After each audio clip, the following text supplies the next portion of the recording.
नमस्कार, स्वागत है आपका हमारे चैनल में। मैं रानी गुप्ता आपके साथ। बड़ी खबर सामने आ रही है। आपको बता दें कि ऑटोमोबाइल के क्षेत्र में भारत ने वो प्रसिद्धि हासिल की है और इसी के साथ ही जापान के मार्केट को भी इंडियन मार्केट ने पीछे छोड़ दिया है। बता दें कि इस समय अगर विश्व की बात करें तो भारत तीसरे नंबर पर आता है ऑटोमोबाइल के डिलीवरी के मामले पे। बता दें कि इसको लेकर के तमाम लोग बीजेपी सरकार की तारीफ कर रहे हैं, प्रधानमंत्री नरेंद्र मोदी के कुशल नेतृत्व की तारीफ कर रहे हैं, जिसकी वजह से ये मुकाम भारत को हासिल हुआ है। और जिस तरीके से ऑटोमोबाइल मार्केट में भारत ने एक नया नाम बनाया है और जापान को भी पीछे छोड़ दिया है। बता दें कि जापान को इलेक्ट्रॉनिक्स के मामले में और ऑटोमोबाइल के मामले में जाना जाता है। बहुत ज्यादा इलेक्ट्रॉनिक गैजेट वहां पर बनते हैं, इसके बावजूद भारत ने जापान को पीछे ढकेल दिया है। इसी के साथ ही कुछ दिनों पहले ही यह खबर आई थी कि कैसे भारत की जो अर्थव्यवस्था है लगातार सुधर रही है और इतना ज्यादा अच्छा अर्थव्यवस्था इस समय भारत का बना हुआ है कि भारत 5वें स्थान पर आ गई है। यानी कि इंग्लैंड की अर्थव्यवस्था को भी भारत ने पीछे ढकेल दिया है। लेकिन इसके बावजूद लगातार जो विपक्षी पार्टियां हैं इसको लेकर के तंज कसते हुए नजर आते हैं और उनका कहना है कि जब से मोदी सरकार आई है यानी कि 2014 से लगातार भारत की अर्थव्यवस्था में गिरावट आ रही है। अगर अर्थव्यवस्था में गिरावट आ रही होती तो वर्तमान में जो तस्वीरें सामने आई है कि कैसे भारत ने जापान को पीछे छोड़ करके ऑटोमोबाइल मार्केट जमाया है और विश्व का तीसरा स्थान हासिल किया है। इसी के साथ ही भारत की जो अर्थव्यवस्था है वो आज टॉप 5 कैटेगरी में शुमार है। तो ये जो आंकड़े हैं सीधे तौर पर विपक्षी पार्टियों के मुंह बंद करने का काम करती है। बता दें कि इसको लेकर के बीजेपी प्रवक्ता सुधांशु त्रिवेदी ने मोदी सरकार की तारीफ करते हुए ट्वीट कर लिखा, चीन यूएस के बाद भारत का ऑटो मार्केट अब दुनिया का तीसरा बड़ा ऑटो मार्केट है। नए साल के शुरुआत में यह हर्ष का विषय है कि भारत की अर्थव्यवस्था पीएम नरेंद्र मोदी जी के सुधारवादी कदमों से मजबूती से तरक्की के पथ पर अग्रसर है। इसी के साथ ही केंद्रीय मंत्री पीयूष गोयल ने कहा, 2023 की शुरुआत में एक और शानदार खबर, भारत अब वैश्विक स्तर पर तीसरा सबसे बड़ा ऑटो बाजार है। 2022 में 42.5 लाख नए वाहन बेचे जाने और बिक्री के और भी बढ़ने की उम्मीद के साथ भारत ऑटो क्षेत्र के लिए वैश्विक केंद्र के रूप में उभर करके सामने आ रहा है।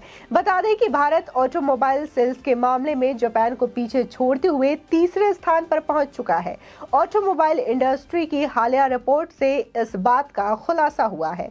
बता दें कि लेटेस्ट आंकड़ों पर अगर गौर किया जाए तो ये बात सामने आती है कि भारत में 2022 में कम से कम 42.5 लाख नई कारों की बिक्री हुई है। वहीं इसी अवधि में जापान में कुल 42 लाख कारों की बिक्री हुई है।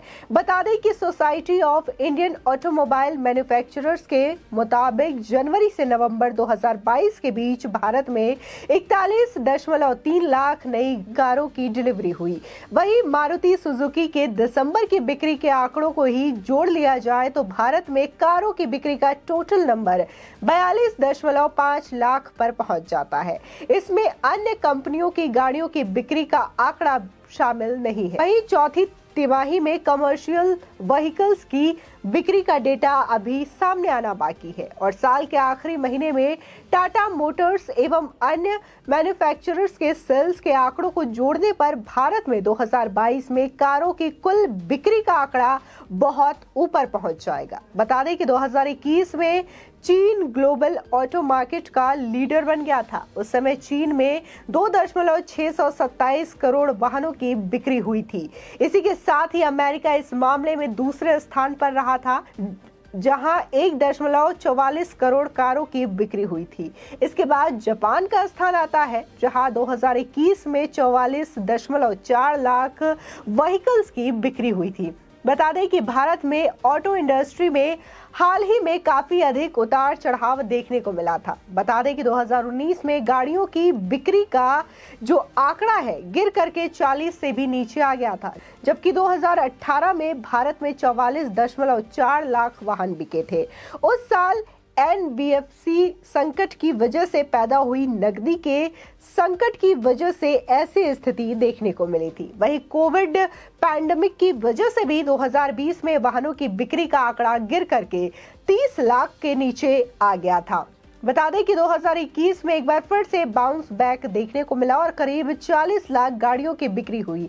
हालांकि 2021 में चिप संकट पर असर गाड़ियों के प्रोडक्शन पर भी देखने को मिला, लेकिन जिस तरीके से भारत के ऑटोमोबाइल मार्केट ने जापान को पीछे ढकेल दिया है, तो इसकी लोग तारीफ करते हुए भी दिखाई दे रहे हैं। जब से ये खबर सामने आई है, सोशल मीडिया पर लोग मोदी सरकार को जम करके सराहते हुए नजर आ रहे हैं। पीएम मोदी का जो नेतृत्व है, जो उनके काम करने की शैली है, उसकी लोग तारीफ करते हुए भी नजर आ रहे हैं। आपको बता दें कि जब से बीजेपी सत्ता में आई है, तब से लगातार विपक्षी पार्टियां इस बात को लेकर के तंज कसती है केंद्र सरकार पर कि जैसे ही पीएम मोदी की सरकार आई है, यानी कि 2014 से भारत की अर्थव्यवस्था, भारत की जीडीपी पर इसका असर हो रहा है और लगातार अर्थव्यवस्था कमजोर होती जा रही है, भारत की जीडीपी गिरती जा रही है। इसी के साथ ही जहां तमाम विपक्षी पार्टियां इस बात को लेकर के तंज कसती है, तो वहीं पीएम मोदी का यह विजन है कि भारत की इकोनॉमी को वो 5 ट्रिलियन पहुंचाने में सक्षम है और इस चीज को लेकर के वो बाकायदा काम भी कर रहे हैं। बता दें कि वित्त मंत्री निर्मला सीतारमण जिस तरीके से अपने बजट सत्र को लेकर के चर्चा करती है या फिर तमाम चीजों को लेकर के जो बातें करती है, उससे ये चीजें का आंकड़ा जो है वो जाहिर होता हुआ दिखाई देता है और इन चीजों को लेकर के विपक्ष का मुंह भी कहीं ना कहीं बंद होता हुआ भी नजर आता है। बता दें कि हालांकि ये जापान को ऐसी कंट्री के रूप में जाना जाता है जिसका इलेक्ट्रॉनिक गैजेट और इसी के साथ ही उनका जो इंडस्ट्री है, कहीं ना कहीं इलेक्ट्रॉनिक के मामले में बहुत ज्यादा आगे है। फिर चाहे वो कार हो, डिवाइस हो, तमाम ऐसी चीज है जिसका कंपैरिजन जापान से करना मुश्किल हो जाता है। लेकिन इसके बावजूद भारत के जो मार्केट है, ऑटोमोबाइल मार्केट, उसने जापान को पीछे ढकेल दिया है। ये अपने आप में बड़ी खुशी की बात है और ये खुशी की बात जो है वो साल के शुरुआत में ही सुनने को मिली है, जिससे कहीं ना कहीं एक बार फिर से लोगों में ये उत्साह बढ़ गया है कि जो पीएम मोदी का विजन है कि भारत की इकोनॉमी को 5 ट्रिलियन लेकर के जाना है, तो वह कहीं ना कहीं साकार होते हुए भी दिखाई दे रहा है। और इसमें रिपोर्ट जो सामने आई है उसमें यह भी कहा गया है कि ग्रोथ हो रही थी, लेकिन जिस तरीके से 2020 में पैंडेमिक का असर रहा, कोविड का असर रहा, उसकी वजह से मार्केट में गिरावट आई थी। लेकिन एक बार फिर से 2021 और 22 में यह रिकवर कर लिया गया, जिसकी वजह से जापान को भारत ने पीछे छोड़ दिया है। फिलहाल जब कोविड पैंडेमिक आई थी, तब तमाम तरीके की चीजों का सामना, तमाम संकटों का सामना विश्व के तमाम देशों को करना पड़ा था और उसमें भारत भी एक था। लेकिन भारत ने सबसे पहले लॉकडाउन लगाने का योजना बनाया और इसमें अमल करते हुए भी दिखाई दिए थे, जिसकी वजह से जहां चाइना की स्थिति आज बहुत बुरी है, अमेरिका भी कहीं ना कहीं ऐसी ही स्थिति से गुजरा था, तो भारत में इतनी ज्यादा खराब स्थिति नहीं उत्पन्न हुई थी। और ये कहीं ना कहीं प्रधानमंत्री मोदी के विजन और उनकी सोच का ही ये परिणाम था। और जिस तरीके से वैक्सीन को लेकर के काम किया था, ये भी काबिले तारीफ रहा। इसको लेकर के लोग सराहना करते हुए भी नजर आए थे, क्योंकि भारत में ही वैक्सीन का इजाद किया गया था और सबसे ज्यादा बहुत ही कम समय में लोगों को वैक्सीनेटेड भी किया गया था। फिलहाल आपकी इस खबर पर क्या राय है, हमारे कमेंट सेक्शन में जरूर बताएं। आगे की और भी अपडेट के लिए चैनल को सब्सक्राइब करना ना भूलें।